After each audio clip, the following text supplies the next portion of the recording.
of, which were the destructions of the first and the second temples. They both were destroyed on exactly the same day in the Hebrew calendar, the 9th of Av. So I think it is interesting, the timing, but I'm not going to put my eggs in the basket and say, well, I believe it's part of the temple roofing or the temple. I mean, it may have fallen down. It may have been pushed down. It may have been driven down by the Babylonians when they destroyed the temple. If you read the book of Lamentations and Jeremiah, it was a massive destruction. So it could be the remains, but I don't believe it was originally from the temple in that place. That's just my opinion. Yeah. Well, it's fun to talk to you, talk to other people, talk to Bob Farnook. You know, it's fun to discuss these things, right? It is. Absolutely. Yeah. I love it. I love hearing differences of opinion. And, you know, to realize that not everyone is right like me, it just so happens. Yeah, not everybody's right like you. That's a great line. Aaron Lavarco. There you go. Aaron. We got some big surprises when you show up. Israeli flags. We have like 4 big Israeli flags that just came in. So we're gonna make you feel right at home when you show up here in the studio. I'm so excited, Brandon. Can't wait to see you. Can't wait to see the flags. Can't wait to see Graceland. Oh, we are. We're going to Graceland, folks. We are going to Graceland. You know that's for sure. This is going to be fun. We're going to get that filmed and released.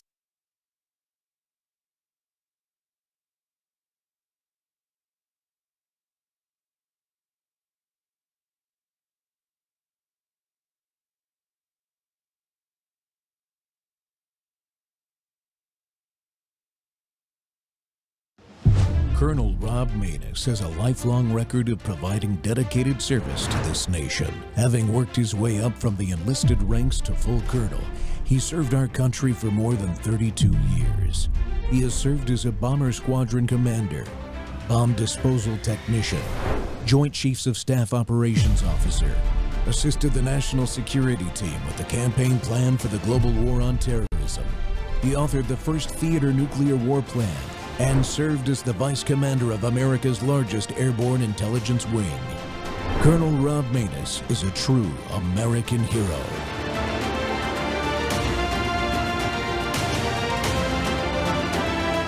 This is Rob Maness Live. Back now to our top story, a grim reminder on the costs of war. 2 U.S. service members killed yesterday defending against an Iranian missile and drone attack on a base in Jordan. They are the first combat deaths in the Iran conflict since the war's early days in March. A 3rd service member is reportedly missing in action. 4 others were hospitalized and have now been released. Let's bring in West Virginia Republican Congressman Riley Moore. He's a member of the House Appropriations Committee. Congressman, I've seen the statement that you put out asking people to join you and your wife in praying for the families of those fallen service members. What do we do now regarding the Iran conflict? Well, John, thanks so much for having me on. I think one of the interesting things, and I've just seen kind of breaking news on this, was the precision in which they were able to strike sensitive targets within Jordan. And the reporting is indicating that perhaps China or Russia was feeding them targeting information. Now, we need to get to the bottom of that, particularly if we're talking about China, on the back of the news that the president just broke and declassified about them stealing over 200 million voter files from the United States and obviously interfering in our election where they were trying to influence through media campaigns or social media people's perceptions and how they were ultimately going to vote. China is our adversary. We need to make this very, very clear. This is one of the reasons last year I introduced a bill to eliminate all student visas for China. Why are we training and educating our enemies to then work to destroy us? It doesn't make any sense at all. And this is why the president has implemented tariffs on them and tried to pull back our industry from China. So we need to get to the bottom of this. But where do we go from here, though, is also looking at how we're going to work with those GCC partners in the region, because this could tip over hopefully not, could tip over into a regional destabilizing conflict, which nobody wants that. But some of these folks in the region there really need to step up and think about their own interest in this as well. Welcome back to the Rob Maness Show on More War Monday. We're live on Worldview Tube and X Spaces simulcast. Well, these are disturbing, very disturbing reports, but not surprising. China is now likely providing Iran with targeting intelligence used to attack our forces in the region. The CCP is actively helping the Iranian regime go after Americans. Some people say that's a serious escalation we cannot ignore, but I say it's already there. It's been there. The United States is hitting back with precision and purpose. In recent days, our military has conducted strikes targeting bridges, roads, and key infrastructure around Iran's critical port of Bandar Abbas on the Strait of Hormuz. The goal is clear: isolate the IRGC, cut off their supply lines, and break their grip on one of the world's most important choke points and their grip on the country's people that want freedom anyway. At the same time, we are making it crystal clear that commercial ships in international waters will not be attacked, peaceful agreement or not. Freedom of navigation has to be protected. We've done it since our beginning. Our first president protected commercial shipping. As Secretary Rubio has said, Iran is a rich country. Yet this despicable regime takes every dollar it gets from oil or anywhere else and pours it into Hezbollah, Hamas, and other terrorist proxies instead of building a future for its own people. And by the way, kills over 50,000 of its own population in the last 6 months, too. That's why the country of Iran is in a shambles. And enough is enough.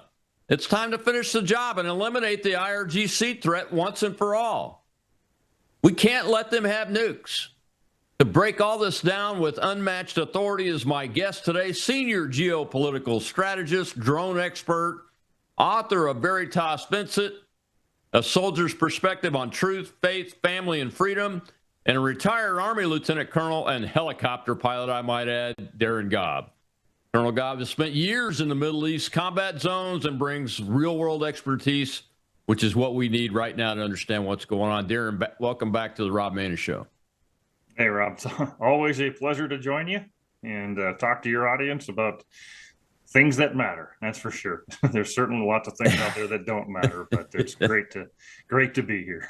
There are. As a matter of fact, guys, my audience knows that I don't pitch books unless I've got them and read them. It's over my right shoulder. Your book is, because people need to go buy it. You're a great author, and I appreciate what you wrote in that. Well, thanks, Rob. And I did return the favor, of course, because over your left shoulder is the next book I'm reading. Awesome. I hope you're enjoying it. To the American people out there, both these books you can get on Amazon. And I wrote my book because I hear a lot of people say every day, Darren, well, what can I do about it? I'm just one person. Well, I wrote a book about that. Buy that thing, folks. And the first answer is it's because you're an American. And we believe that any of us can do anything to fix things in our society or even the world, quite honestly. All right, so let's talk China, less or so Russia, but Russia too, and their intelligence services. There's been a lot of reporting that because they were able to hit IMSAB in Jordan and specifically hit an area where they could kill Americans, that the Iranians got some specific intelligence from China or Russia, probably China. How realistic is that a report, do you think, considering today's state of technology? Well, Rob, I can't sit here and say 100% that it happened because I don't have that information in front of me. And if I did, then that would be the problem. But I will say that it is certainly feasible. And part of the reason why is because even at the end of February, beginning of March, I'd already gone on personally onto the media and talked about how there was specific Chinese support to targeting and electronic. And, basically they had a giant vacuum cleaner down there taking the entire signals intelligence world and sucking it in and analyzing it for whatever they could get of use out of it. And so when you know that in combat, the enemy has a vote, and they always do, whether you like it or not, sometimes when they're helped, then it makes things like this possible. And of course, this is an air defense site, and the people involved, of course, who were killed, obviously unfortunate. And we do pray for their families, and we pray for all those who are still there and serving in harm's way. But these kinds of reports, there's always the question of, is it a fact that this is what happened? And on the other side of it is it possible based on what we already do know? I put it fully in the bucket of, it is most certainly possible, given how much China has been helping Iran, because Iran is a proxy of China as much as Hezbollah is a proxy of Iran. That's how this works. And it's how it's worked with Russia, too, for a long time. We're just fortunate in some ways that Russia is heavily distracted with Ukraine.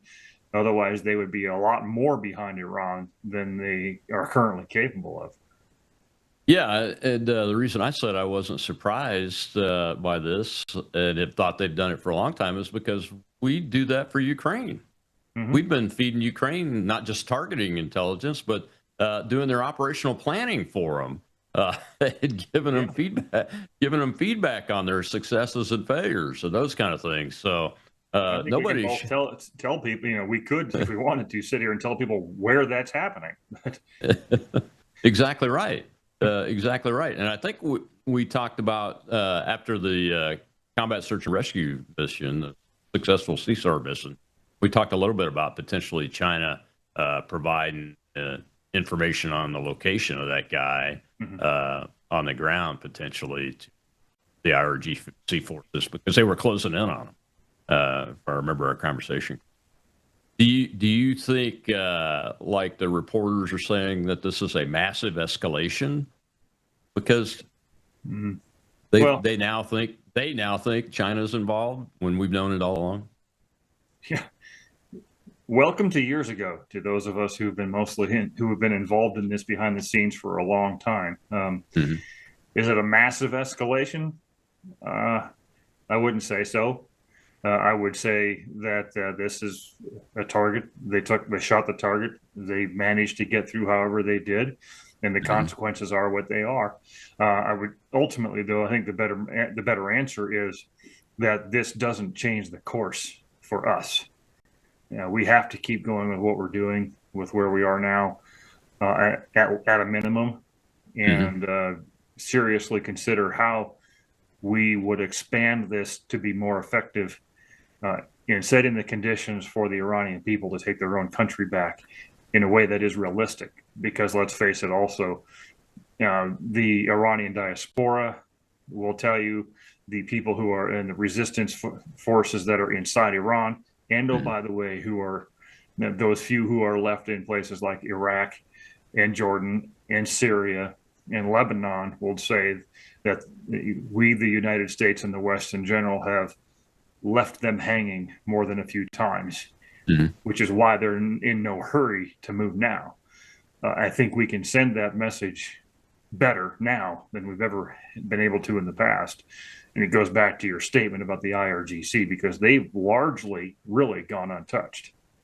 It's been drones, missiles, nukes, launch facilities, manufacturing, and things like that. IRGC is just sitting there going, well, rather large police force that hasn't been attacked yet.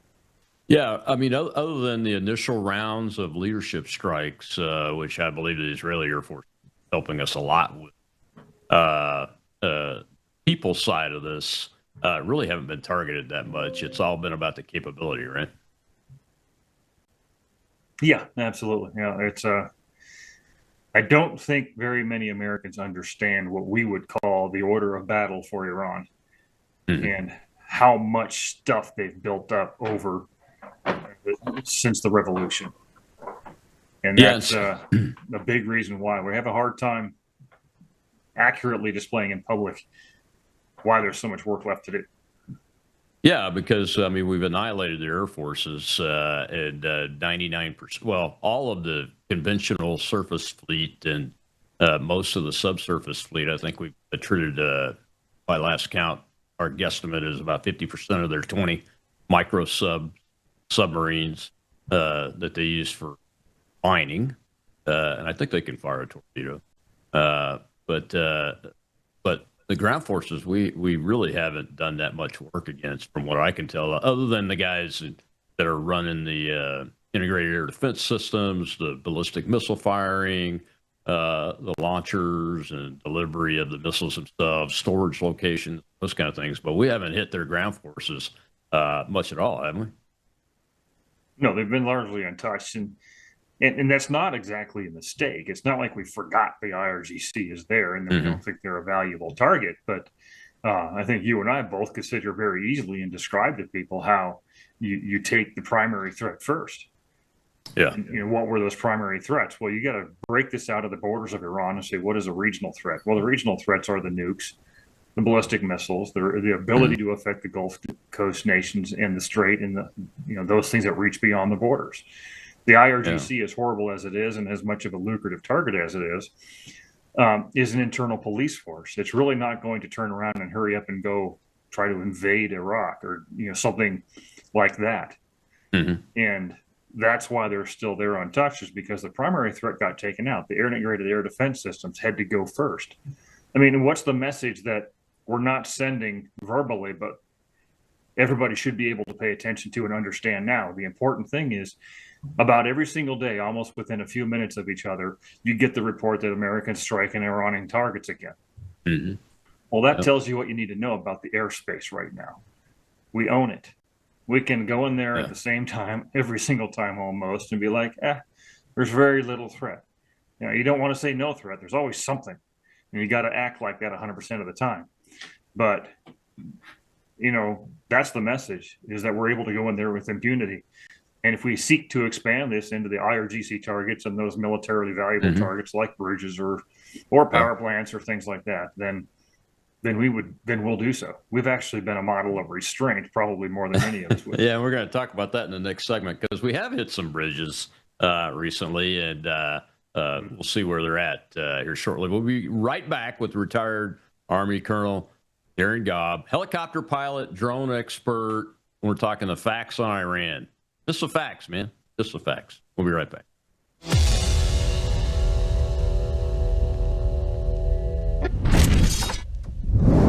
At a certain age, you stop chasing younger. You start protecting what helps you feel steady, strong, and well. Your body's collagen matters. It supports the structure of your skin, joints, and connective tissue. But as the years go by, your body needs more support from the inside. That's where Bella Grace Elixir comes in. Bella Grace Elixir combines Verisol collagen, the world's most clinically proven collagen, with Asteryl astaxanthin and cat's claw in a proprietary blend designed to help support the processes that reconstruct collagen, while also offering antioxidant and anti-inflammatory effects. And this isn't just for women. It's for men and women who want to age with more confidence, more care, and a daily wellness routine that supports the body from within. One simple elixir, thoughtfully formulated for whole body wellness. Take care of the body that has carried you this far. Order Bella Grace Elixir today at melissahousebg.com.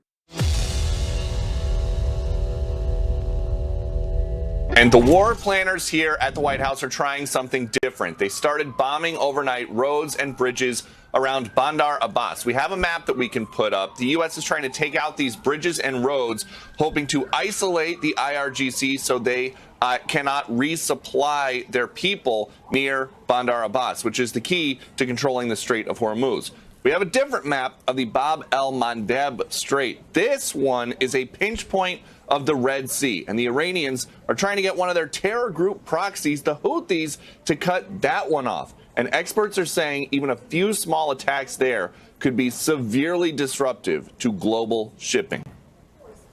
Look at how bad they are behaving. It just proves the president's initial point for launching Operation Epic Fury in the first place. Iran can never obtain a nuclear weapon. They have expressed they still want to make a deal to the president. We're talking to them, but again, the president is not going to allow them to fire on ships in the Strait without paying a consequence for that. And the fact that the Iranians are now engaging, trying to activate one of their terror proxies to disrupt shipping in a different part of the world means that they are violating yet another part of that memorandum of understanding, the part that says they cannot engage with their terror proxies. So it seems like there are at least some elements within Iran who are trying to force President Trump's hand as he sits in the White House right now and decides whether or not he should escalate the war or go back to talks. Brian. Welcome back to the Rob Maness Show. We're live on Worldview Tube and our X Spaces simulcast, and it's More War Monday. My guest today is retired Army Lieutenant Colonel Darren Gobb, who has spent a lot of time in the Middle East, like a lot of us have in the last 25 years that we're in uniform. Darren, in the early days of this new round of full air tasking orders, ATOs is what we call them, folks. We started hitting bridges in the north, crossing the northern borders of Iran, because we knew coming from China and Russia to some extent through the Caspian seaport that they were getting resupplied and reconstitution supplies for their forces that we had hit already through that direction. But now we're going through and knocking the bridges down around Bandar Abbas and those kinds of things. And what are we doing? Some kind of slow strangulation on their supply lines? Yeah, I mean, and that's a logical next step. That it makes perfect sense. I mean, it was interesting. My phone rang about 15 minutes after the first bomb dropped back in February, and I was asked to come on overnight news and stuff and start talking about this, and started laying out what I expected, basically in military language, of the phases of how this would probably look. And this is totally expected right now, because as we started out talking about hitting the higher priority targets first in order to give you the freedom of maneuver and movement moving forward to do whatever you needed to do as the situation changed. Now, this is what you're going to do. This is a war now of economy and energy. And the two, of course, are basically hand in hand. In order to make sure that they don't have the economy to pay their IRGC, for example, and to take away the leverage they have over the energy piece, to hurt the world's economy by trying to stop energy from flowing, while also stopping them from using any kind of income to keep the IRGC going and any other supply lines going. We're just going to cut them off. And it takes a long time for the economic effects of things that you're doing to be realized. And bridges are one way to do that. Okay, you can't get resupplied by keep bridges going north. Now, oh, by the way, also through ports off the Caspian Sea, as you mentioned, that one went early. Where else? To the east, as you go into China, as they've circumvented some things by moving stuff by rail. Every single thing you take out that accomplishes the objective of further isolating Iran is only going to make it more likely that we will continue to have the effects we want on them. We just, to an extent, have to be patient and let that economic side of it play out. I personally think that besides the bridges part, whether they be rail or vehicle or whatever they might be, that you need to really start going after command and control headquarters of the IRGC, maybe cantonment areas where they have certain capabilities, and start whittling that away too, because that's how the Iranian people will be able to see the effect we're having right in front of them on the forces that have their thumb over top of them in the first place. And second of all, when you do that, you don't know if you're just going to hit something perfect that exposes something like an arms room, and people can suddenly have access to weapons, even if it's on a small scale. And those things get out into the public. And maybe you're going to find some of those rogue elements who say, I'm only here for the economic benefits and make a living for my family, but I'm not a hardliner.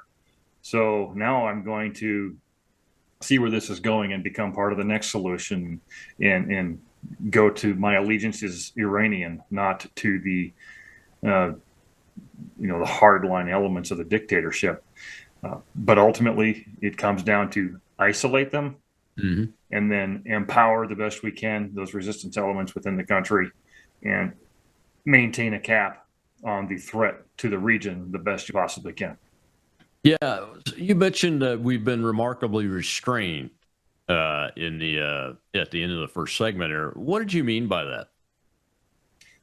The entire timing of the memorandum of understanding and giving them 60 days to work under that is 60 days of them continuing the deceit that they always intended to use that time to regain some sort of strategic advantage, to influence our midterm elections, potentially to harm the West economically in general. Both of these, by the way, have time limits on them to where they can truly affect that because of other things going on around the world that have been put in place. But sometimes, as you know, wars is about momentum. And we maintained that, and then we stopped it. And I don't want to discredit the president and his team and what I think they're trying to do of trying to get Iran to the table, trying to take advantage of an opportunity to see if this can be solved peacefully. If they went into that eyes wide open and kind of knew that was just never going to happen with Iran and the kind of people who run it ideologically, I would say that 60 days was probably too much in the first place. And recognizing what Iran is means that the less time they get, the better, because they're never going to deal in good faith. They're never going to come to the table, and they'll kill everybody in Iran before they surrender to us. Yeah, that's my belief too. I mean, I'm willing to give this president in particular, let him give it. I'm willing to give him the benefit of the doubt that if anybody's got a shot at cutting some kind of deal that the American people could live with these monsters, it'll be him and his team. And I think Vance has stayed true to that, and the team that the president's got around him, those kind of things. But, my instinct is like yours. I just don't think they don't have it in them to be honorable people. They just don't. Anyway, we've got a question from the audience. Let's go ahead and take that one. Go ahead, Shel. We have AJ, sir. Thank you, Shel. Thank you, Colonel Maness. Colonel Dobbs, it's a pleasure, sir. My question is from a military standpoint. Do you expect China to continue to back Islamic Republic of Iran militarily until the last moment, or do you expect them to pivot at some point, cut Iran off so that they can just maybe hide behind just a narrative that's parallel to, hey, these weapon shipments have been contracts that were signed years ago, and we're just fulfilling them, and ideologically we have no dog in this fight. Your opinion is appreciated, sir. Thank you. Hey, AJ, thanks. That's a great question. I believe that China is one of those countries that is your friend until they're not. And what makes them not the friend of Iran is when Iran can no longer supply them with the energy needs they have, when they can no longer be a threat to America that would distract us as America from Iran, because frankly, using Iran like a proxy means China can operate more freely while we're engaged with Iran and their forces. So in the end, I think at a certain point, if this trend continues and Iran looks like it's actually going to fall through internal pressure, external pressure, or a combination of the above, China would step away from it and realize they've used him for the maximum they can get out of him, and they're going to move on. They're friends of convenience, not friends of ideology. Yeah, their primary source of oil for about 20% of their oil that they import, the Chinese, comes out of Iran. Mm-hmm.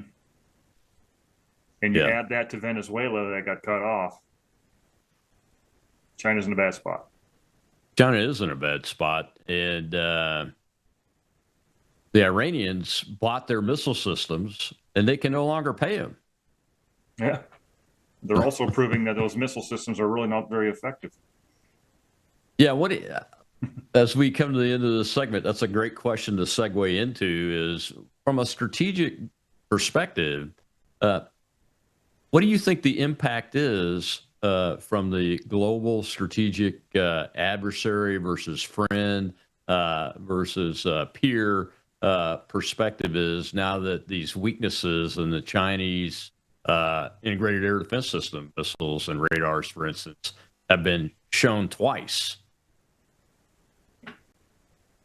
Yeah, it's going to be interesting, to say the least, the lessons that are going to be constantly learned by way of the Russia-Ukraine conflict, the Iranian conflict.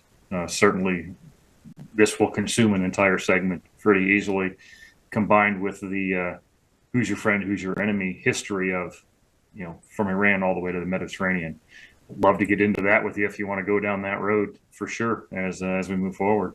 Yeah, absolutely. I do want to get into that. And I want to get into, in the next segment, tap into your expertise in the drone world. There's a new pamphlet out on the U.S. side on drone warfare that I've seen. I haven't had a chance to read it yet, but and there's been a lot of drone activity on both sides of this conflict, and of course the Ukraine-Russia one is really right at the leading edge of drone warfare as we know it today. So we'll be right back with Darren Gobb on More War Monday here. We're live on Worldview Tube and our X Spaces simulcast.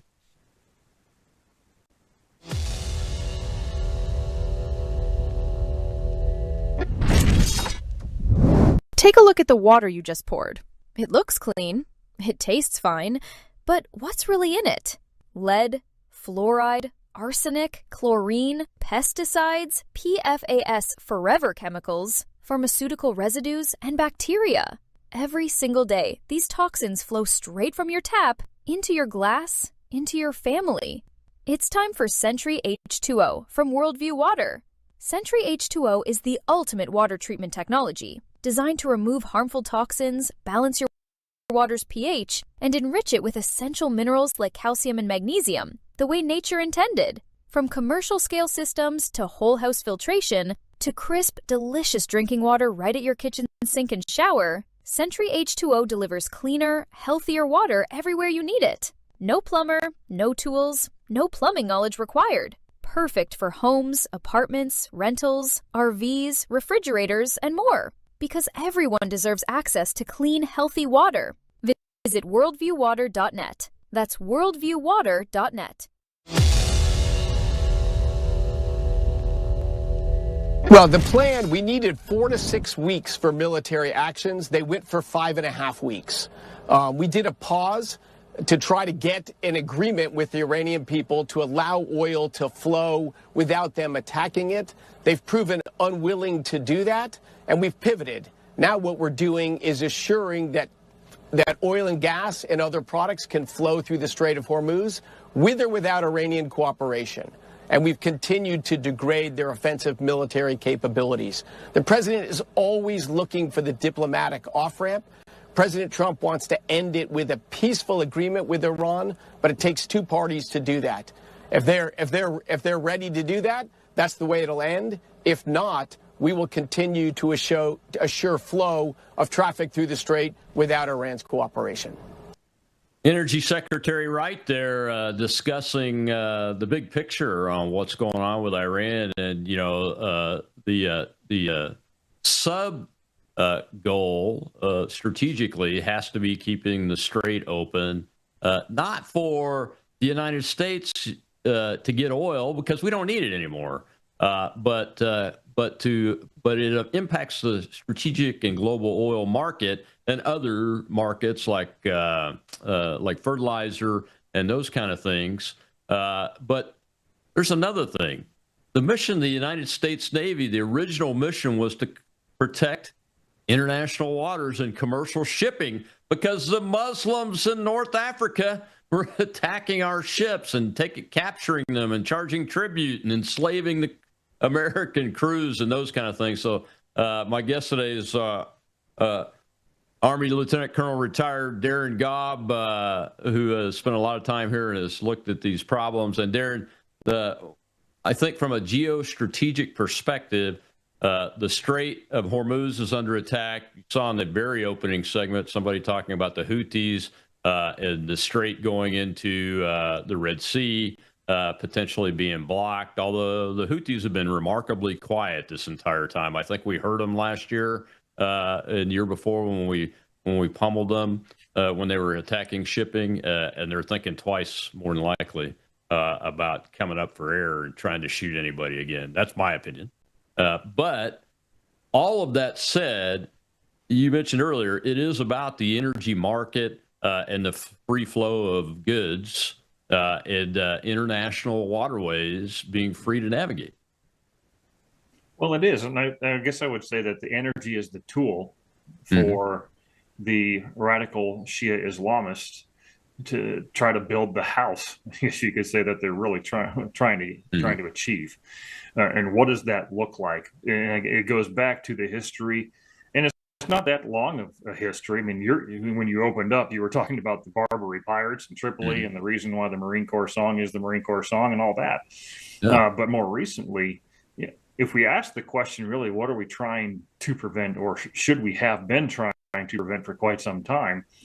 That answer is a little bit different because we're so zoomed in on the Persian Gulf or the Arabian Gulf, depending on which country you're in, and the strait and the energy that comes through that. But that's kind of, in my opinion, still a little bit myopic or nearsighted to what we've been trying to or should have been stopping the whole time. So what does that look like, to very simple? Well, Tehran's goal, which, by the way, was accelerated under the Obama administration, was basically to recreate the Orient Express, but of terrorism.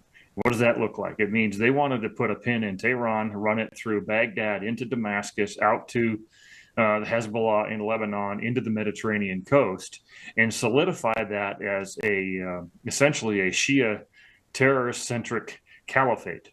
And by securing all of that, which, by the way, they got very close to doing, they could then move south, and we wouldn't be talking about trying to free up the Strait of Hormuz. We would already be talking about how the Suez Canal is fully under the control of these radicals, which would likely mean that part of Egypt had an issue as well, or at least the Sinai Peninsula. And you can keep breaking that out to how far were they reaching and how far did they want to get.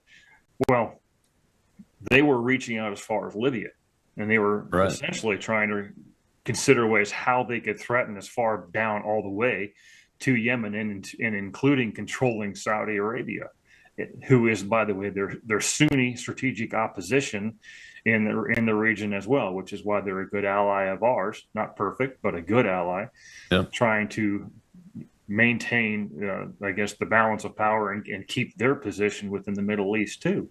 So what we're lucky today that we're not talking about some version of a caliphate who has a chokehold on two major waterways and transit points of the world's energy supplies, which is why energy would be the tool for the radicals to build what they wanted to in the greater Central Asia and the Middle East. Now, that doesn't leave you a whole lot of other waterways left to deal with. You got the Panama Canal, you got the South Pacific, and that's about it. Yeah, because if they had taken Libya, that's not I mean, that would give them three. The Suez Canal, the Strait of Hormuz, and then Gibraltar, controlling the entry. They would have gone all the way to Madagascar if they had the opportunity to cut that too. Yeah, yeah. From a Russian and Chinese perspective, with these guys in Tehran being as unreliable as they are, do you think the Russians and Chinese think that helps them, or status quo, or might actually hurt them if they were to get control of all of that? Well, in the end, friends of convenience, right? And Iran could have changed their mind too relative to China, and suddenly China's getting cut off by Iran in general. The question is what happens first, because Iran needs the Chinese money.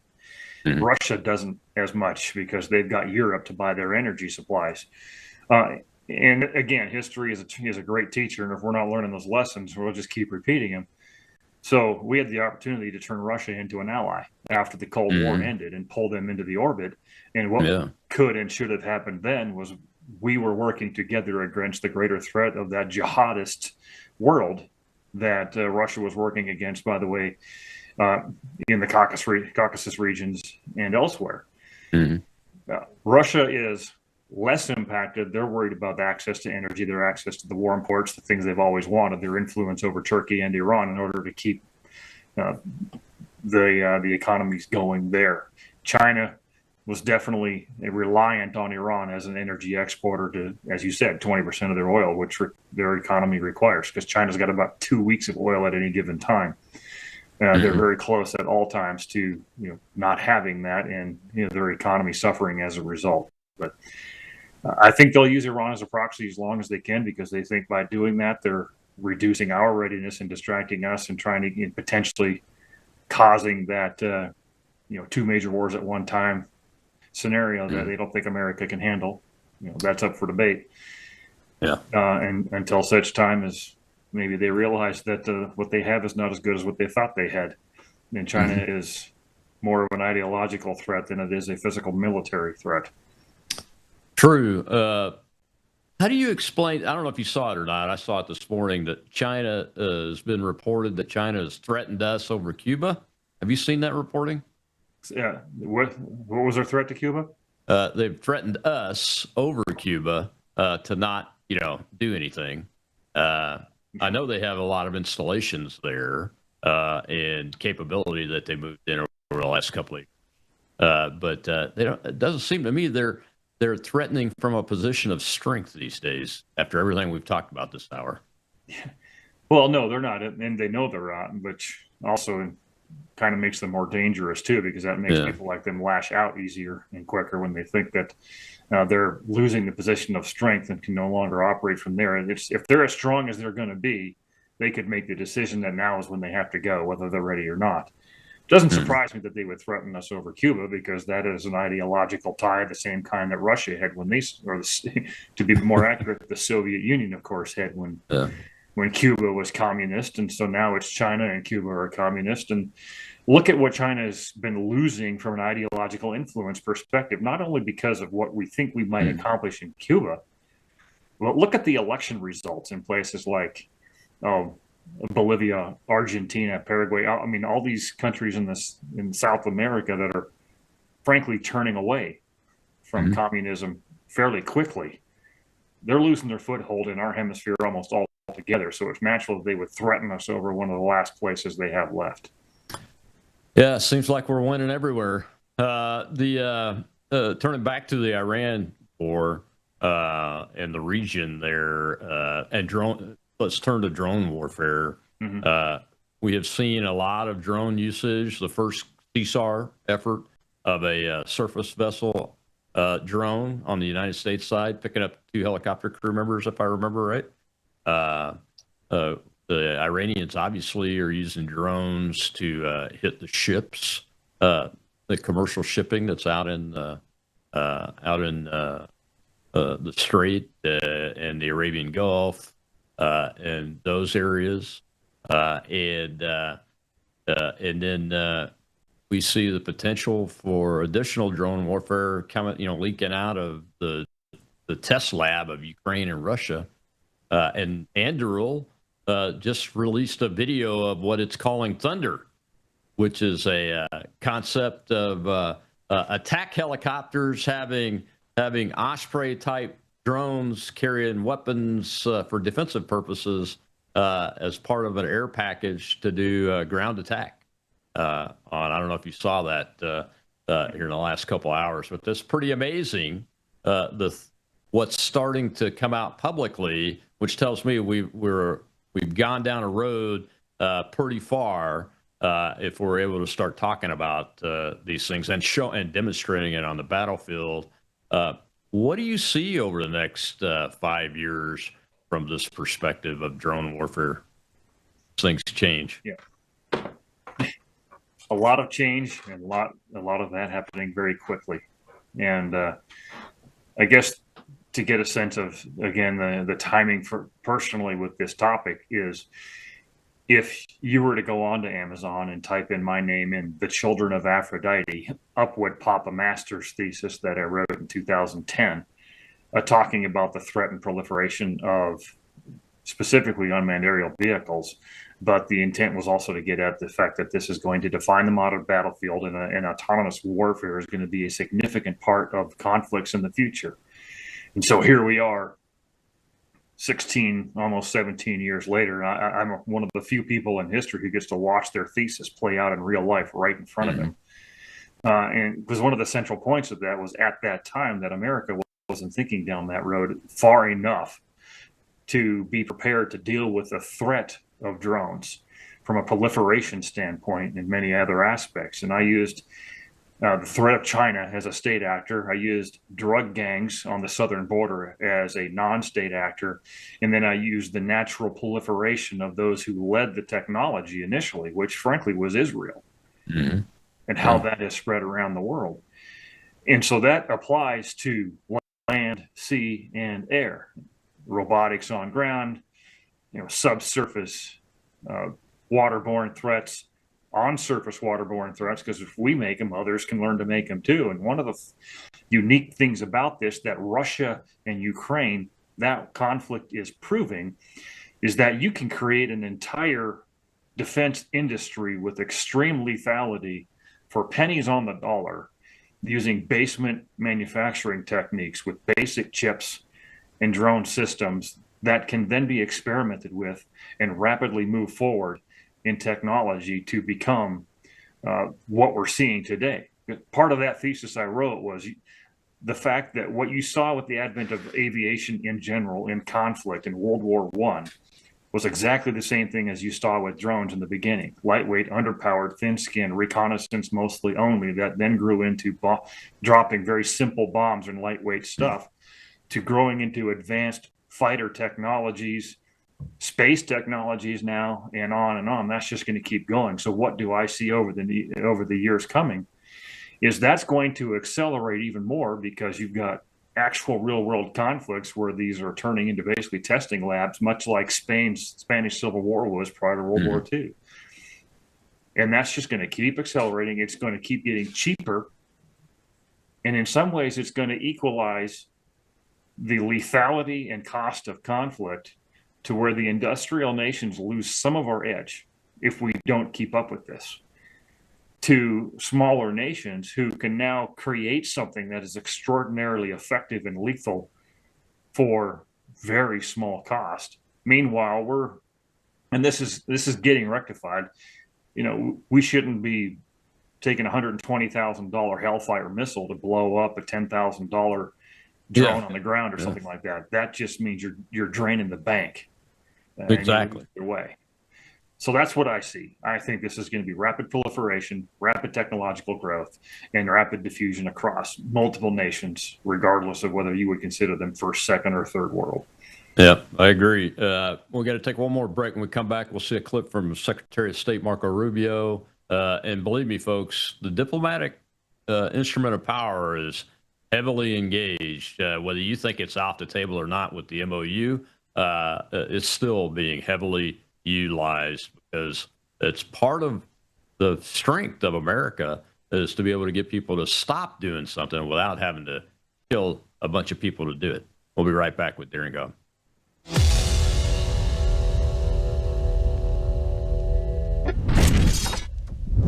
Friends, this is Brandon House. For more than a year now, I've been teaching through the book of Revelation, and the response from you has been overwhelming. You've asked me again and again, when are you going to put this study in print? We want to mark it up. We want to share it with our families. Well, it's here. My brand new 2-volume commentary on the book of Revelation, verse by verse, chapter by chapter. This is not a watered down, allegorized replacement theology approach to Revelation. This is a literal, grammatical, historical study, the way the Lord intended his word to be read. And I connect the prophecy of Revelation to the headlines you're watching unfold right now, the rise of global government and the convergence of end-time events the Lord Jesus warned us about. Folks, we are living in serious days, and there has never been a more important time to understand what God has told us about what is coming. Get your 2-volume Revelation commentary today at worldviewstore.com. That's worldviewstore.com.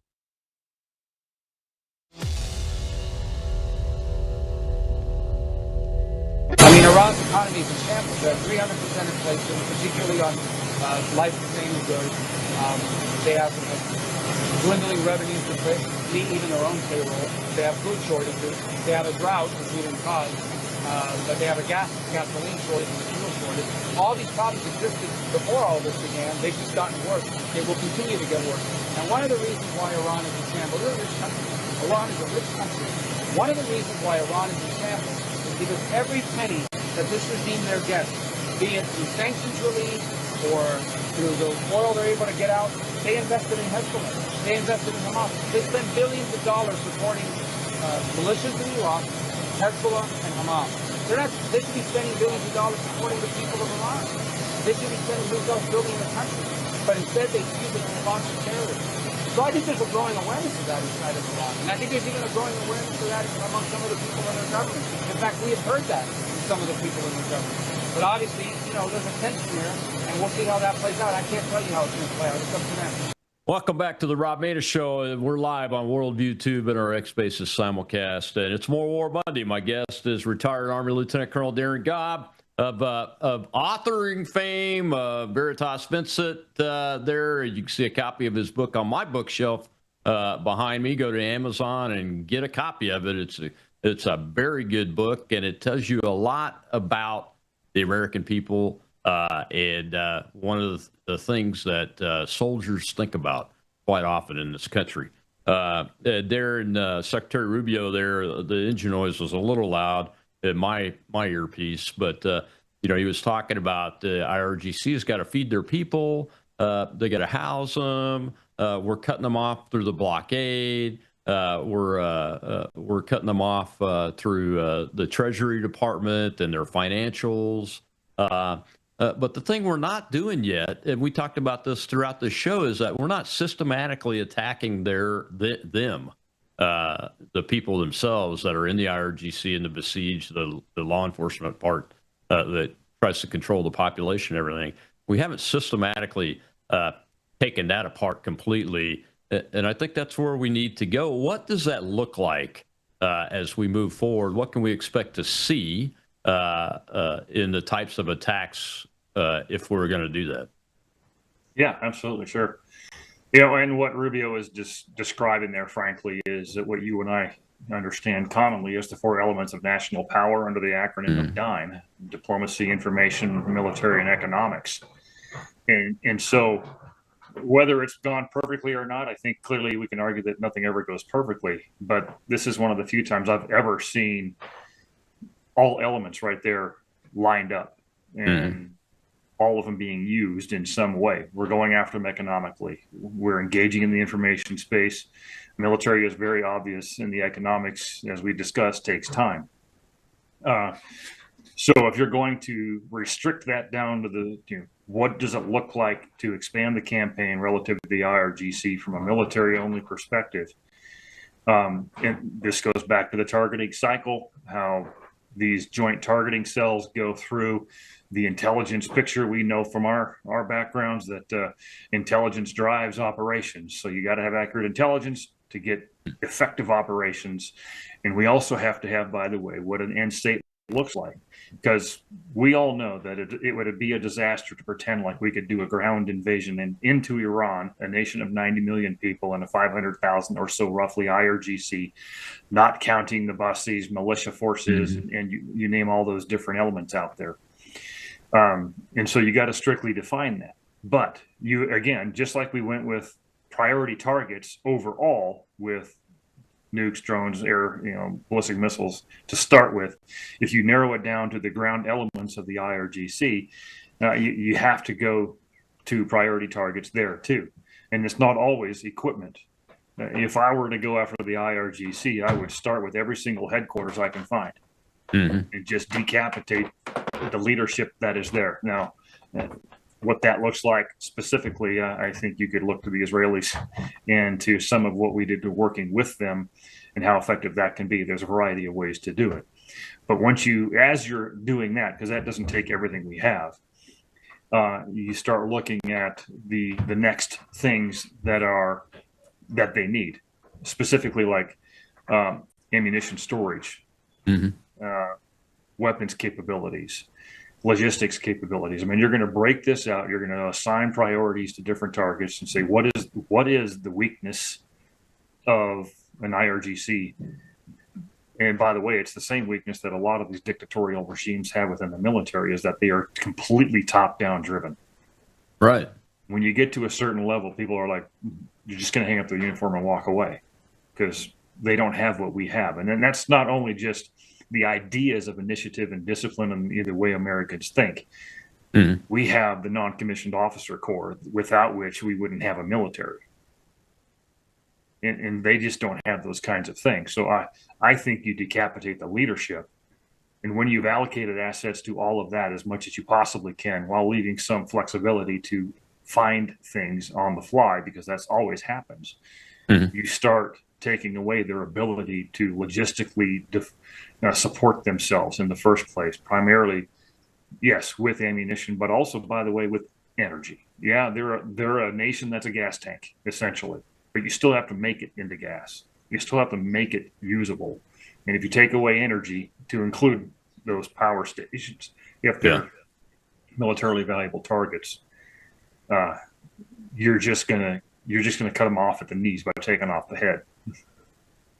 Do you think I've been saying for a while that the more they can't pay their people, the more those people, some of the ones that have families, are going to be going, hey, we can't feed ourselves. Our houses are getting bombed, those kind of things. So it's not just hitting the leaders themselves, but hitting the people that would be occupying the NCO ranks, the mid-level men, so that they're feeling the pain, and their families are feeling the pain, right? Yeah, you're going to find that if you take out the top leadership, that you have the ideologically driven people, that it doesn't matter what happens to them, they rely on those particular ideological pursuits. That is their priority. And as you take that out, now you get towards that more mid-level. I mean, people like you and I, the lieutenant colonels and colonels of the world, or the equivalent, the senior non-commissions, who are there to support their family. But they're not going to die for the ideology. They're not going to die for the Tehran mullahs that, frankly, right now may or may not even really exist.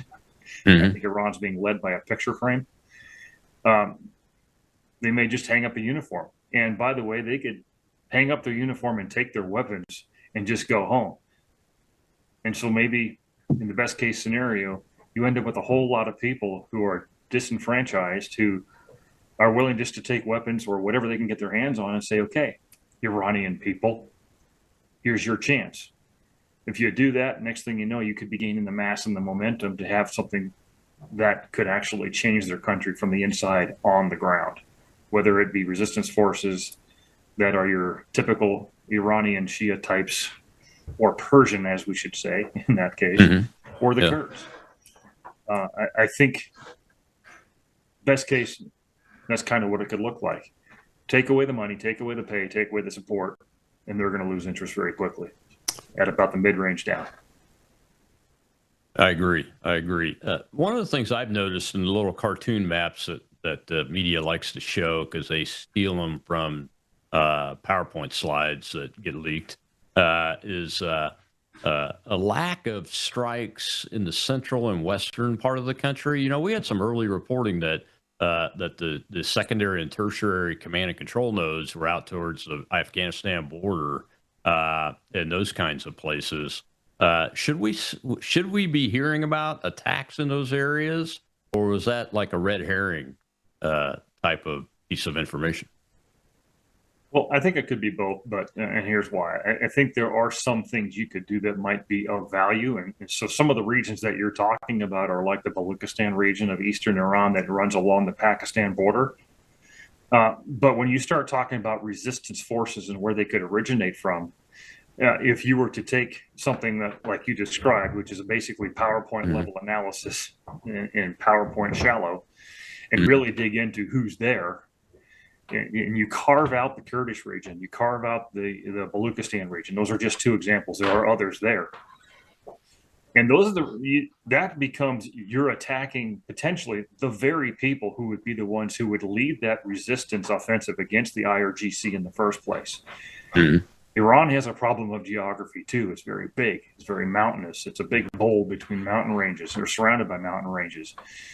They have their own strategic concerns too, not only with what we're doing. They've had water fights with Afghanistan. They've had border concerns with Pakistan. And so they're not without their issues.